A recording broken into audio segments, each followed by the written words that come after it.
नमस्कार विद्यार्थी मित्रांनो आणि शिक्षक मित्रांनो. एक महत्त्वाचा गोंधळ सध्या चालू आहे शिक्षक भरतीच्या या स्टेजमध्ये टी-ई-टी मध्ये.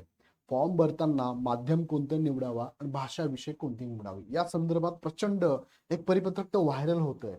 काही घाबरून गेलेत, की माझं मीडियम सर इंग्लिश मीडियममध्ये मी शिकलेलो आहे, शिकलेली आहे.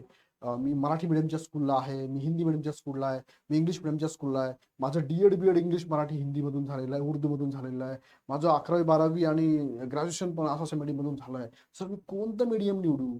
आणि ह्या मीडियम निवडल्यामुळे मला काही प्रॉब्लेम येईल का शिक्षक भरतीमध्ये? मीडियम नंतर मी भाषा जर अशी निवडली तर काही प्रॉब्लेम येईल का सर? सर तुम्हाला माहितीच नाहीये सोशल मीडियावर हे पत्रक फिरतंय 15 ऑक्टोबर 2013चं. तुम्ही बघितलं का सर? तुम्ही याच्यावरती बोला सर. बरंच काही माझ्यापर्यंत पण पोहोचलेलं आहे. तर तुमचा जर गोंधळ होत असेल ना, पाठीमागे मी छोटे-छोटे व्हिडिओ घेतले होते ऑलरेडी. पण हा व्हिडिओ तुम्ही आता शेवटपर्यंत बघा. या व्हिडिओमध्ये तुम्हाला 6 प्रूफ दाखवतो. किती प्रूफ दाखवतोय? 6. आणि तुम्हाला पण करायला सांगतो एक गोष्ट. तुम्ही पण ती करून बघाच एकदा. म्हणजे काय शंका जर असेल ना, प्रत्यक्षात तुम्ही अनुभव घ्याच. मी तुम्हाला सांगतोय काय. हे सगळा व्हिडिओ शेवटपर्यंत बघा आणि तुमचे जे कोणी मित्र असतील किंवा उगाच काहीतरी जसं आता गॅस संपला सगळे लोकं लाईनमध्ये उभे राहिले. अरे जेवढा नॉर्मली चालू होतं ना गॅस पुरवठा जेवढा किंवा त्यांच्याकडे जे डिस्ट्रिब्युटर होते नॉर्मली तेवढे स्टोअर करून ठेवायचे ते. पण तुम्ही आता एवढी गर्दी केली का तो स्टोअर संपला ना मग. ते संपला आणि तुम्हाला अजून भीती वाटते संपलं, गॅस संपला. डिझेल, पेट्रोल संपलं. लाईनच्या लाईन रस्त्यावर उभी राहिली. सगळे फोटो काढताना सोशल मीडियावर टाकताय. सगळे तिथे असलेले आणि मग सगळे घाबरले आणि 2-4 पेट्रोल बंद पडलेले दिसले. अरे बापरे! खरंच होणार आहे, खरंच लॉकडाऊन होणार आहे. सगळी गर्दीच गर्दी. 2 दिवस गर्दी झाली. आता नॉर्मल चालू आहे. मग ह्या गर्दीमुळे काय झालं माहितीये का? नॉर्मली जेवढं स्टोअर होतं ना तिथे, ते संपलं ना मग. मग पेट्रोल पंप बंद ठेवावा लागला. बरं दुसरीकडे डिमांड वाढली तिकडे कंपन्यांकडे डिमांड वाढल्यामुळे काय कंपन्या काय म्हणतात, आम्हाला ॲडव्हान्स पैसे द्या, मग आम्ही देऊ. आम्ही आता क्रेडिटवर देणार नाही. कारण डिमांडच एवढी ना. मग सगळं गणित चुकून गेलं. आता तुम्ही जाऊन बघा पेट्रोल पंपावर. आता नाशिकची परिस्थिती सांगतो मी तुम्हाला. 2 दिवसापूर्वी गर्दीच गर्दी. आता पेट्रोल पंप खुले आहे. नॉर्मल चालू आहे. आपण उगाच पॅनिक होत असतो. उगाच पॅनिक होतो. बरं असं कोणी सांगत असेल ना, तर कानावर थोडा विश्वास कमीच ठेवा ना. डोळ्यावर विश्वास ठेवा ना. मी तुम्हाला तेच दाखवतो आता. डोळ्यांनी बघा मी काय सांगतोय तुम्हाला आणि तुम्हाला पटलं ना, तर बघा नाही तर तुम्ही ट्राय करा. मी काय सांगतो ट्राय तुम्ही पण करा. काय सांगतो मी नीट लक्षात घ्या. हे सगळे मुद्दे तुम्हाला मी कव्हर करतो. हे परिपत्रक पण दाखवतो त्याचा काय गोंधळ आहे. नवीन परिपत्रक सूचना काय आहे त्या पण दाखवतो. मागील टी मध्ये काय प्रोसेस होती ते पण दाखवतो. हेल्पलाईन नंबरवरती मी मी कॉल केलाय. कॉलचं उत्तर काय आलं ते तुम्हाला सांगतो. तुम्ही पण कॉल करून बघा. लगेच उचलतात ते कॉल आता. कॉल उचलतात लगेच. आणि ऑब्जेक्शन सुद्धा रेज करून बघा. तुम्हाला उत्तर मिळेल. आता हे सगळं शिक्षण विभागाकडनं तुम्हाला जर उत्तर मिळत असेल, तर बाकी कोण काय सांगतंय शिक्षक तुम्हाला जे कोणी सांगतंय ते शिक्षण विभागाचा कोणी अधिकारी आहे का? तुम्हाला जो कोणी सांगतोय त्याने कुठे परिपत्रक काय आहे, त्याचा अर्थ कळतो का त्याला? उगाच कशाला पॅनिक व्हायचं बरं? उगाच पॅनिक होऊ राहिले तुम्ही लोकं बघा. आणि त्यामुळे काय होईल माहितीये का? तुमचा टी-टीचा निकाल राहून जाईल. उगाच ह्या माध्यमामुळे. चुकीचं माध्यम निवडल्यामुळे, चुकीचा विषय निवडल्यामुळे उगाच कुणीतरी काहीतरी सांगितलं आणि मग नको प्रॉब्लेम व्हायला, नको मी असंच करतो. असं काहीच करू नका बाळांनो. लक्ष द्या इकडे आता मी काय सांगतोय. बरं तिकडे जाण्यापूर्वी परत एकदा मी तुम्हाला सांगतो. तुम्ही जर अजून मार्गदर्शन घेतलं नसेल तर घ्या. उरलेल्या 80-85 दिवसामध्ये खूप चांगला अभ्यास तुम्हाला जर करायचा असेल ना, तर किंतु परंतु 2-3 हजाराकडे पाहू नका. यामध्ये तुम्हाला ह्या बॅचेस ज्या मिळतायत ना, ह्या मार्गदर्शनच्या बॅचेस खूप महत्त्वाच्या असणार आहे. ह्या टप्प्यावरती कमी वेळेमध्ये काय वाचावं, कुठून वाचावं, किती वाचावं, वाचल्यानंतर समजलं का त्याचे टेस्ट सीरीज आहे का, हे सगळ्या गोष्टी इथे अवेलेबल आहे. टेस्ट सीरीज अवेलेबल आहे, तुम्हाला बुक्स अवेलेबल आहे, नोट्स अवेलेबल आहे, मार्गदर्शन अवेलेबल आहे, गायडन्स अवेलेबल आहे, डाऊट क्लिअरिंग सेशन सुद्धा अवेलेबल आहे. कुठे जायची गरज नाही. आम्ही सांगतो तेवढंच वाचा. उगाच स्टेट बोर्ड वाचत बसतंय कोणतरी आता. वाचायला पाहिजे पण आता 85 दिवसामध्ये काय काय कुठून वाचायचं सगळे सोर्सेस. सगळे सोर्सेस एकत्र करून आमची टीम शिकवते ना तुम्हाला. किती अनुभव आहे? 9 बॅचेसचा अनुभव. ही 10वी बॅच आपली द्रोणा 10.0 लाईव्ह प्लस रेकॉर्डेड आहे. बॅच 1 एप्रिलला चालू होते. लवकर जॉईन करा. पहिल्या 500 विद्यार्थ्यांना 50% ऑफ आहे. जुन्या विद्यार्थ्यांना 50% ऑफ आहे. हे सगळे फीचर तुम्हाला या बॅच मध्ये अवेलेबल आहे. बुक किट तुम्हाला आणि बॅग घरपोच आम्ही पाठवतोय. नक्की जॉईन करा ही बॅच. ज्यांना बुक आणि बॅग नको असेल तर त्यांनी ही बॅच जॉईन करा. दोन्ही पण सेम बॅचेस, फक्त बुक किट त्याच्यात हा याच्यात नाहीये. हो लगेच जॉईन करा. आता जाऊया मुख्य मुद्द्याकडे तुम्हाला घेऊन जातो मी. बघा हे सगळे प्रूफ तुम्हाला दाखवतो. पहिलं प्रूफ बघूया आपण काय. पहिलं तर बघूया हे 15 ऑक्टोबर 2013चं शासन पत्रक काय आहे. मी तुम्हाला घेऊन जातो शासन पत्रकाकडे. बघा हे परिपत्रक सगळ्यांनी वाचलं असेल आय थिंक सो. हे बघा हे वाचलंय सगळ्यांनी. बघा कोणीतरी कुठून तरी काहीतरी आणतं आणि धुमाकूळ घालून टाकतोय. सध्या या परिपत्रकात धुमाकूळ घातलाय म्हणजे. बघा 15 ऑक्टोबर 2013चं परिपत्रक आहे. आयुक्तांना गेलेलं परिपत्रक आहे. विषय महाराष्ट्र राज्य शिक्षक पात्रता परीक्षा परीक्षा 2013 आहे. कधीच हे 13चं आहे. अरे बाळांनो, 13 नंतर आपण 26 मध्ये आहोत. 13 वर्ष झाली. या 13 वर्षात बरेच काही बदल झालेले आहेत. ह्या परिपत्रकाचा तुम्ही जर संदर्भ घेतला तर ह्या परिपत्रकामध्ये त्यांनी सांगितलंय काय फक्त माहिती दिलेली आहे. ते असं म्हणतात का इंग्लिश मिडियमच्या विद्यार्थ्यांनी इंग्लिशच घ्यावं. त्यांनी असं म्हटलंय का मराठी मिडियम तुमचं जर ग्रॅज्युएशन झालं असेल तुम्ही मराठी माध्यम आणि मराठी भाषाच घ्यावी. त्यांनी असं सांगितलंय का तुमचं डीएड बीएड इंग्लिश मिडियम मधून झालं असेल तर तुम्हाला इंग्लिश भाषा घ्यावीच लागेल. आहे का याच्यात? वाचा ना तुम्ही पण नीट. उगाच ह्या पत्रकाचा वेगळा अर्थ पण लावून टाकू नका. यांनी सांगितलेली माहिती काय शिक्षक पात्रता परीक्षेचे आयोजन मराठी, उर्दू आणि इंग्रजी या माध्यमातून करण्यात यावे.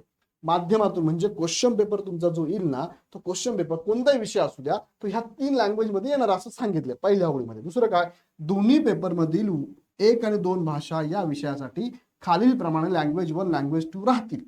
काय सांगितलंय भाषा 1 भाषा 2 कसं राहणार आहे. तुम्ही जर मराठी घेतला तर तुम्हाला इंग्लिश कंपल्सरी येणार आहे. तुम्ही जर इंग्रजी पहिली भाषा घेतली तर दुसरी मराठी कंपल्सरी येणार आहे. तुम्ही जर उर्दू घेतली तर सेकंड तुम्हाला ऑप्शन आहे मराठी किंवा इंग्रजी. बरोबर की नाही. आता मला सांगा याच्यानंतर त्यांनी तिसरा मुद्दा काय सांगितलाय मराठी उर्दू इंग्रजी वगळता इतर माध्यमांच्या परीक्षार्थींना मराठी अथवा इंग्रजी यापैकी एक माध्यमातून परीक्षा देण्याचा पर्याय राहील. माध्यमातून पर्याय राहील. ते म्हणतात का यांनी हे घ्या त्यांनी ते घ्या असं म्हटलेलं नाही. हा त्यांनी काय सांगितलं ह्या 3 भाषा जर सोडल्या सपोज माध्यम मराठी घेतलं मराठी पेपर पहिला इंग्रजी दुसरा, माध्यम इंग्रजी घेतलं इंग्रजी पहिला मराठी दुसरा, उर्दू माध्यम घेतलं उर्दू पहिला आणि दोघांपैकी चॉईस. उरल्या इतर ज्या भाषा आहे आता किती भाषा आहे टोटल 9 भाषा आहे. तुम्हाला बघितल्या असेल बघा 9 भाषा आहेत टोटल 9. कोणतीही घ्या मग ह्या 3 सोडून कोणतीही घ्या. जी भाषा तुम्ही माध्यम मधून घ्याल तीच भाषा पहिली असेल आणि दुसरी भाषा मात्र तुम्हाला ह्या दोघांपैकी ऑप्शन असेल आणि उरलेले क्वेश्चन पेपर सगळा मराठी इंग्रजी मध्येच असणार आहे उर्दू जर सोडला तर. कळतं मी काय बोलतोय. आता पुढे काय सांगितलंय या परीक्षेसाठी मान्य केलेला अभ्यासक्रम वगैरे ठीक आहे हे ठीक आहे ओके ओके बाकी काही दिलंच नाही याच्यामध्ये की तुम्ही असं घ्या तसं घ्या काहीच नाहीये.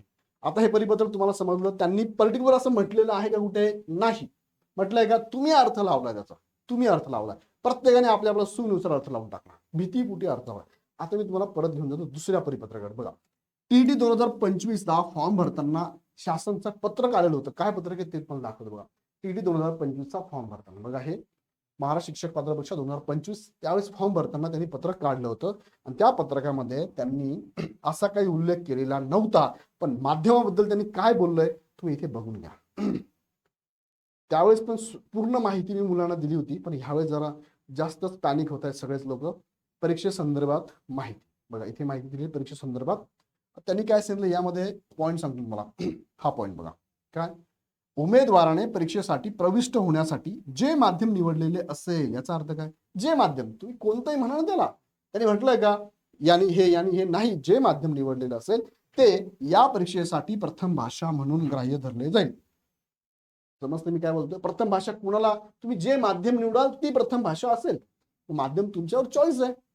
समजतंय. त्याने असं म्हटलं का प्रथम भाषा तुम्हाला जर इंग्लिश घ्यायची असेल तर तुम्हाला माध्यम इंग्लिशच घ्यावं लागेल किंवा ह्या मुलांनी इंग्लिश भाषा प्रथम घ्यावी त्यासाठी माध्यम इंग्लिशच निवडावं असं काही म्हटलंय का नाही म्हटलेलं. याचा अर्थ तुम्ही समजून घ्या काय म्हणतो मी. ओके द्वितीय भाषा अचूकपणे निवडा. या परीक्षेसाठी प्रथम भाषा मराठी निवडल्यास द्वितीय भाषा इंग्रजी अनिवार्य असेल. प्रथम भाषा इंग्रजी निवडल्यास द्वितीय भाषा मराठी अनिवार्य असेल. तसेच प्रथम भाषा उर्दू बंगाली गुजराती तेलुगू सिंधी कन्नड हिंदी बघा सगळे दिलेलं आहे. हिंदी पण दिली बघा इथे हिंदी पण आहे. निवडल्यास द्वितीय भाषा मराठी किंवा इंग्रजी निवडता येईल. काय सांगितलं त्यांनी नीट याचा अर्थ समजून घ्या. आता याचा अर्थ काय वेगळा लावू नका. यात काय दिलंय का त्यांनी असं हेच घ्या नाही. चला हे नसेल पडत पुढे सांगतो मला मी अजून. बघा त्यांनी परत पुढे काय सांगितलंय उर्दू माध्यम निवडले असल्यास दोन्ही पेपर करिता प्रश्नपत्रिकेतील इतर घटकांसाठी म्हणजे नॉन लँग्वेज सोडलं नॉन लँग्वेज सेक्शन म्हणजेच काय उत्तर परिसर अभ्यास गणित आणि बालमानसशास्त्र उर्दू आणि इंग्रजी भाषेत प्रश्न असतील. फक्त उर्दूसाठी इतर जे नॉन लँग्वेजचे सेक्शन आहे ना ते तुम्हाला उर्दू इंग्रजीमध्ये असेल. बाकी सगळ्या माध्यमाला तुम्हाला मराठी इंग्लिश मध्ये क्वेश्चन पेपर असणार आहे.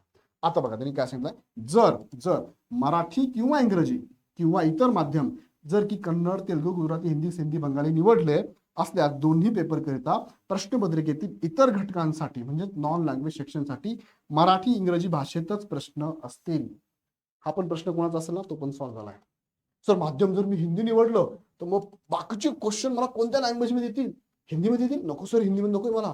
अरे नाही ना त्यांनी सांगितलंय ना हिंदीत येणारच नाहीये. फक्त उर्दू वाल्यांना उर्दू इंग्लिश आहे. बाकी बघा जर मराठी इंग्रजी किंवा इतर माध्यम, यात उर्दू घेतलंय त्यांनी बघा, याच्यात उर्दू सेपरेट त्यांनी नोटीस दिली आहे, यात उर्दू घेतलंय का नाही, निवडले इतर कोणती भाषा, त्यात हिंदी पण दिले बघा, निवडले असतात दोन्ही पेपर करता प्रश्नपत्रिका इतर घटकांसाठी, इतर म्हणजे नॉन लँग्वेज सेक्शनसाठी मराठी इंग्रजीमध्येच क्वेश्चन येणार आहे. हा प्रश्न पण नीट लक्षात घ्या. आता बाकीचं दिव्यांग वगैरे ते सोडून द्या. आता हे पीडीएफ तुम्हाला नसेल तुमच्याकडे, मी पाठवतो. 2025 आहे, मी सगळं घेतलं. 2025 सगळी माहिती माझ्याकडे आहे, त्याच्या अगोदरची पण आहे. तर हे झालं माझं तिसरी गोष्ट तुम्हाला सांगितली. दुसरी ही झाली, ही झाली. आता तिसरं विषय आराखडा काय सांगतो बघा. विषय आराखडा हा पण बराच मी दाखवला, तुम्हाला डायरेक्ट घेऊन जातो मी परत एकदा वेबसाईटवर घेऊन जातो. मुख्य पृष्ठावर या तुम्ही. मुख्य पृष्ठावरती हे 2026च आहे ना, दिसतंय ना, 26च आहे विषय आराखडा. हा विषय आराखडा किती वेळा दाखवला मी तुम्हाला, हा बघा. पेपर 1 साठी काय सांगितलंय, माध्यम. असं कोणी दिलंय की त्यांनी इथे कोणी कोणतं निवडावं, नाही, माध्यम दिलंय. इथं माध्यम कोणतं आहे, मराठी घ्या, इंग्रजी घ्या, उर्दू घ्या, हिंदी घ्या. ओके, सपोज मी खाली जात नाही तुम्हाला घेऊन, सपोज मी मराठी जर घेतलं किंवा मी डायरेक्ट इंग्लिशवर जातो तुम्हाला घेऊन, बघा डायरेक्ट इंग्लिशवर घेऊन जातो तुम्हाला मी जर इंग्लिश निवडलं, सॉरी हिंदी निवडलं, तर माझा पहिला भाषेचा पेपर ज्यामध्ये हिंदी असेल, 1 ते 30 प्रश्न तुम्हाला हिंदीचे येणार आहे. दुसरा इंग्रजी किंवा मराठी तुम्हाला निवडायचं, इंग्रजी स्किप करा, मराठी ठेवा, तुम्ही मराठी ठेवा. भाषा 30 प्रश्न, 31 ते 60 तेच प्रश्न असतात. मराठी इंग्लिशमध्ये क्वेश्चन पेपर कोणाचे असेल, बालमानसशास्त्र, अध्यापनशास्त्र, 30 प्रश्न 61 ते 90 असणार आहे. मराठी इंग्रजीमध्ये क्वेश्चन पेपर कोणती असेल, गणिताची असेल, 30 प्रश्न 91 ते 120 असणार आहे. आणि मराठी इंग्रजीसाठी क्वेश्चन हे असणार आहे परिसर अभ्यासाचे 120 ते 150. अशाच पद्धतीने पेपर तुमचा येणार आहे. एक पहिल्या प्रश्नापासून 150 प्रश्नापर्यंत कसे प्रश्न येणार ते पण त्यांनी दिलेलं आहे. कोणतंही माध्यम घ्या, सेम पेपर 2 साठी पण आहे तुम्हाला बघा. पेपर 2 साठी इथे पेपर 2 साठी पण सेम मी तुम्हाला आता जे बोललो तेच आहे. ते पण उर्दू घेतलं, हिंदी घेतलं, बघा उर्दू वाल्यांना उर्दू इंग्रजीमध्ये क्वेश्चन पेपर आहे. बाकी हिंदी जर घेतलं, हिंदी पहिली भाषा, दुसरी तुम्ही मराठी घेऊ शकता. बाकी क्वेश्चन पण बघा असे दिलेले आहेत. फक्त इथे 60 प्रश्न आहे ना, 91 ते 150, इथे 60 प्रश्न 91 150, तुम्ही चॉईस करणार आहे कोणते घेणार. समजलं आता. हा मी तुम्हाला प्रूफ दाखवला. किती नंबरचा विषय आराखडा, 3 नंबरचा. हा 1, हा 2, हा 3. चौथा बघूया आपण, हेल्पलाईन नंबर. मी तुम्हाला सांगतो, आता 10 मिनिटापूर्वीच मी कॉल केलेला आहे. 10 मिनिटापूर्वी कॉल केलेला आहे. कुणाला कॉल करा तुम्हाला पण सांगतो बघा. ओपन केली वेबसाईट, हेल्पलाईन नंबर आहे, हेल्पलाईन नंबर आहे हा. इथे कॉन्टॅक्ट नंबर आहे, हा कॉन्टॅक्ट नंबर तुम्ही कॉल करा. तुम्हाला कॉल ऐकू का डायरेक्ट मी लाईव्ह कॉल करतो. मला मोबाईल द्या, लाईव्ह कॉल करून दाखवतो. नीट ऐका तुम्ही. आता ह्या कॉलवरती काय सांगितलं त्यांनी. तुमच्यासमोर मोबाईल आहे, मी कॉल करून घेतो. पहिलाच नंबर आहे 90 28 47 26 आणि 81. कॉल कुणाला कॉल केलाय, हा पुणे परिषद. कॉल ऐका, लाऊडस्पीकर आहे.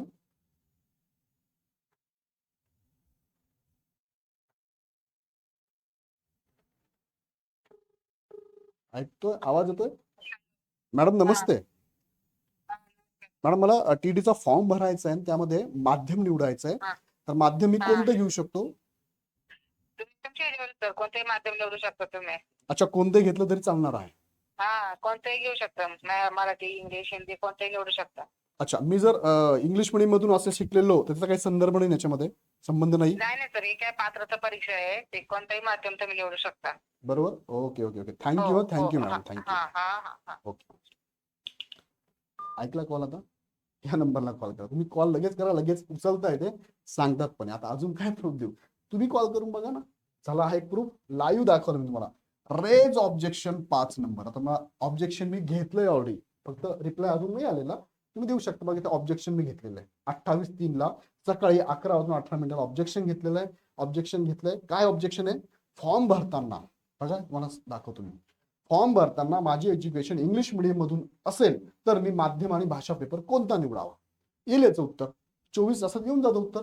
तुम्ही चेक करा, तुम्हाला पण येईल. मी तुम्हाला दाखवेल नंतर व्हिडिओ, जर रिप्लाय असेल तर तुम्हाला दाखवतो. आता लाईव्ह दाखवलं. आता लास्ट आहे टीटी ऍड 2026. चेक करा, यामध्ये असं काही म्हटलेलं नाहीये की ऍड आहे. कुठे तुम्हाला म्हटले दाखव मला असं की ह्या लोकांनी हे माध्यम घ्यावा, त्या लोकांनी ते माध्यम घ्यावं. आता कॉलवर त्यांनी काय सांगितलं, सर ही पात्रता परीक्षा आहे हो, तुम्ही कोणतेही माध्यम घेऊ शकता. एवढं प्रूफ सफिशियंट आहे, आय थिंक सो. आता निश्चिंत राहा आणि अभ्यासाला लागा. उगच तुम्ही सुद्धा याला स्प्रेड करू नका. उगच कुणाला काही माहिती सांगा. कानावरती विश्वास थोडा कमी ठेवा, डोळ्यावरती जास्त ठेवा. Got it? समजलं का? मला कमेंटमध्ये कळवा. आणि परत एकदा सांगतो तुम्हाला, परत एकदा सांगतो तुम्हाला ऑथेंटिकेट बातमी देण्याचं चॅनल आमचं आहे इग्नाइट अकॅडमी. सो इथे तुम्हाला विथ प्रूफ सगळ्या गोष्टी दाखवत असतो मी. ओके, दररोज संध्याकाळी लाईव्ह येतो तुमच्या प्रश्नांची उत्तर द्यायला 7 वाजता दररोज लाईव्ह असतो. आणि तुम्ही अजून पण अभ्यासाला सुरुवात केली नसेल तर राहिल्या कमी दिवसामध्ये लगेच ही बॅच जॉईन करा. 1 एप्रिल पासून चालू होते. लाईव्ह प्लस रेकॉर्ड आहे. 10 नंबरची बॅच आहे. दोना बॅच 10.0 आहे. ह्या बॅच मध्ये तुम्हाला पूर्ण टीम मार्गदर्शन करणार आहे. कुणाला कॉल करायची पण गरज नाही. खाली डिस्क्रिप्शनमध्ये ऍप आणि बॅचची लिंक दिली. लिंकवर क्लिक करा, ऍप डाउनलोड करा, माहिती भरा, OTP टाका, त्यानंतर कॅटेगरी निवडा शिक्षक भरतीची. त्यामध्ये बॅचेस आहेत. TTच्या बॅचवर क्लिक करा, बॅच बाय नाऊ करा. बाय नाऊ करून फीज भरा. फीज कुठे जात नाही, इग्नाइट अकॅडमीलाच मिळणार आहे. त्यानंतर तुम्हाला अर्ध्या तासात तुम्हाला बॅच ओपन होऊन जाईल. तिथे लाईव्ह आणि कंटेंट सेक्शन असतो. जेव्हा 1 एप्रिल पासून बॅच चालू होईल तुम्हाला लाईव्ह मध्ये दिसणार आहे कुठे कोणते कोणते लेक्चर कोणत्या विषयाचं आहे. लेक्चर झाले ते रेकॉर्ड होऊन कंटेंटमध्ये किंवा रेकॉर्डिंगमध्ये जातं. पण एवढं सोपं सिंपल आहे. ओके, सो काही अडचण असेल तर आम्हाला कॉन्टॅक्ट करा तुम्ही. पण सेपरेट ही 2 रुपयाची बॅच सगळ्यांनीच घ्यावी. फार फार फार उपयोगात येणारी बॅच आहे. त्यानंतर स्पेशल बॅचेस पण विषयानुसार तुमच्याकडे आहेत. आणि हे पुस्तकं जे आहेत ना ते 2026चे नवीन एडिशन आलेली. हे पुस्तक सगळ्यांनीच ठेवावं. PYQचं TET मास्टर सक्सेसचं पुस्तक आहे. नक्की ते तुम्ही घ्यावं असं मला वाटतं. काही अडचण असेल तर हेल्पलाईन नंबरला कॉल करा. कॉल करायची गरज नाही. खूप कॉल आहे. कधी कॉल उचल जात नाही, रिप्लाय दिला जात नाही, कॉल बॅक पण होऊ शकत नाहीये. सो थोडा वेळ लागेल. पण मी तुम्हाला सांगितली प्रोसेस फॉलो करा. ऍप डाउनलोड करा, डायरेक्ट बॅचेस जॉईन करा. अजून काही शंका असेल कमेंट बॉक्समध्ये टाका. विशेष अभ्यास करून पुढचा व्हिडिओ परत घेतो. चला थांबू येते. धन्यवाद.